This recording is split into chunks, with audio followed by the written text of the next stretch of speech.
Aku teko kene kowe jam piro? Wis mangan burung. Anu karo sapa? Karo sopir. Apamu nyaput nek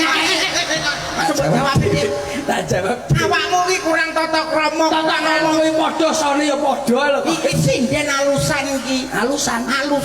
Niken iki. Lah dhewe nyanyi numpak rijing wis halus lho. Jare sapa kuwi niken A, niken B kok. Ya wis. Nduk niken wau teng mriki kalih sinten? Kesah Mau mriki. kalih Mas kalih Mbak.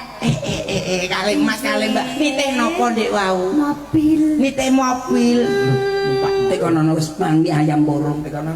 Napa Dik niken sampun dahar, sampun madang, sampun mam? Mie ayam buah. Sudah mam napa wau? Tadi di situ tadi ada soto, terus ada apa cindil, makan apa? Cindil.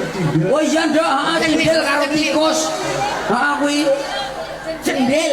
Oh cendil. Ora cindil, cindil karo tikus. Diete. Heeh kuwi. Iya tadi namanya apa gitu lah Bu? Namanya ini mau mam cindil apa mam soto? Cendil nika cindil.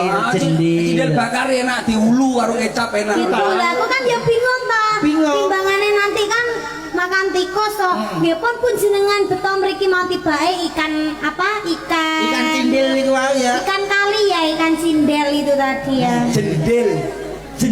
Jeding. Jeding diatuk. Toilet. Sabar Pak.